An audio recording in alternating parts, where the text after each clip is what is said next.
Desde 2018, o Brasil permite a promoção de jogos online através de sites e aplicativos. De lá para cá, a lei federal garantiu a expansão dos negócios de apostas esportivas, mais conhecidos como bets, além de outros modelos. Sem regras claras, a legislação também autorizou o funcionamento de jogos eletrônicos semelhantes aos caça-níqueis, que podem ser considerados jogos de azar.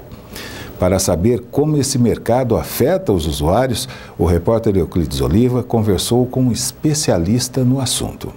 Vivemos em um mundo onde a alta tecnologia facilita toda a nossa vida, é realidade aumentada, são produtos fantásticos para o dia a dia, mas existe um risco aí, um risco de se perder e de se viciar quando se fala em jogos online, os chamados eletrônicos e jogos de azar. Para falar sobre esse assunto, eu converso com um doutor em tecnologia e inovação, professor Hélio Lemes. Professor, essa tecnologia é fantástica esse momento que nós vivemos, mas realmente os games podem levar para um caminho de descontrole total na vida do cidadão, não é? Os jogos têm um lado muito positivo do entretenimento, da diversão, do passatempo. Tem até alguns jogos que são usados para você estimular as pessoas a engajarem em determinadas ideias, né? Várias empresas muito sérias, né, utilizam o que a gente chama hoje de gamificação das suas atividades para estimular as pessoas, né, a quererem participar. Mas exatamente por esse motivo dos jogos serem interessantes, existe o outro lado, né, o lado ruim, que são jogos que não estão com esse objetivo positivo, mas eles são criados com o objetivo de tirar o seu dinheiro, o seu recurso, lógico.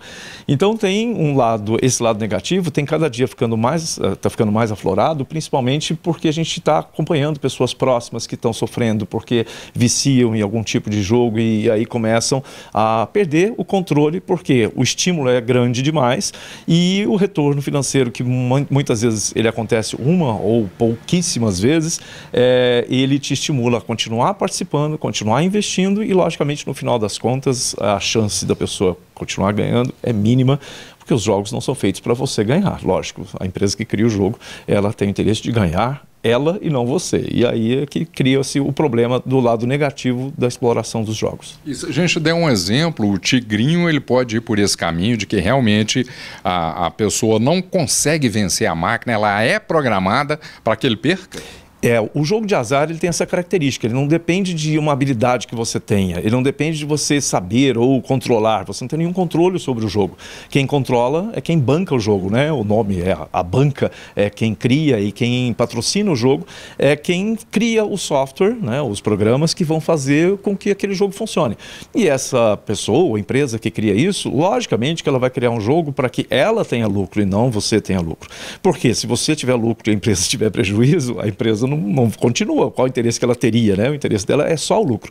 Então, os jogos de azar como esse, eles são um grande atrativo no início, quando a pessoa se ilude, né, com a possibilidade de vencer, mas que, se você pensar racionalmente, eles nunca vão trazer um ganha-pão ao longo prazo ou médio prazo para ninguém, porque eles são feitos para que a empresa tenha lucro e você não tem nenhum controle sobre o resultado do jogo. É um software que provavelmente, e aí eu não posso dizer que ele é uma fraude ou que ele foi feito para te fraudar, mas provavelmente ele já está programado para que você não vença sempre. E aí o que acontece é que as pessoas acreditam que elas têm sorte, né, mas o jogo, na verdade, chama-se jogo de azar e não de sorte. Sorte é de quem banca o jogo e não de quem está jogando.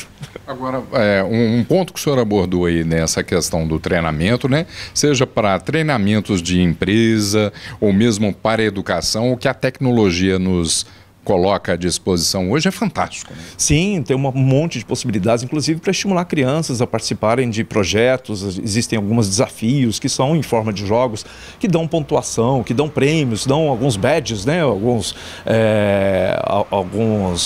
símbolos, né? Que são como se fossem prêmios virtuais, uns mimos virtuais, né? Digitais, que estimulam. E isso é muito bom porque é mais divertido do que você simplesmente abrir um livro e ler um texto, né? De maneira não interativa. Então, os jogos promovem uma interatividade, eles te desafiam a conseguir vencer determinadas etapas. Então, isso é sempre muito bom, porque é um estímulo a mais para que as pessoas participem de atividades que sejam, logicamente, produtivas, para a área de educação, para a área de negócios e para outras áreas. Mas, exclusivamente pelo lado financeiro, é sempre um risco muito grande você acreditar que vai vencer o jogo, né? O jogo não foi feito para você vencer, principalmente quando envolve dinheiro, ele é feito para que você dê dinheiro para quem está bancando o jogo.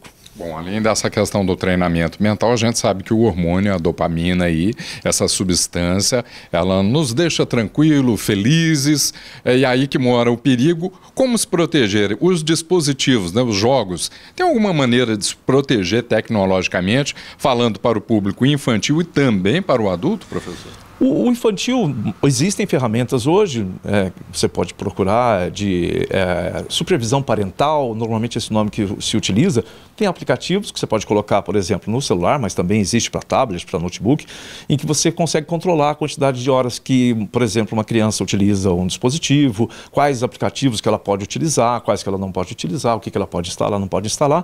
Então, esse controle parental, ele funciona bem quando a família entende que existem essas ferramentas, combina com com as crianças e adolescentes de como é que vai ser feito esse controle, porém, isso para o adulto é difícil, porque a pessoa ela só descobre quando ela passou do limite, né, quando nos jogos, o vício, por exemplo, qualquer tipo de vício, muitas vezes quando já é tarde demais, quando as pessoas ao redor percebem esse vício e avisam para ela, olha, você está passando do limite.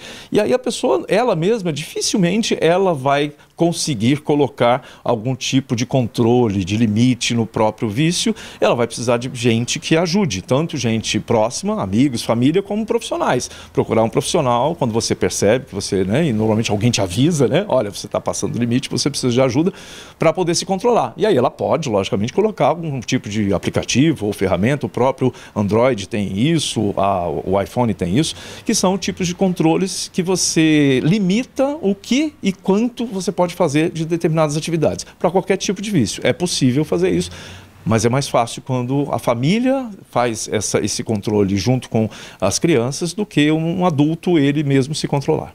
Ok. Obrigado, doutor, pelas dicas. Fica então essa dica e lembre-se bem que equilíbrio é importante para tudo em nossa vida.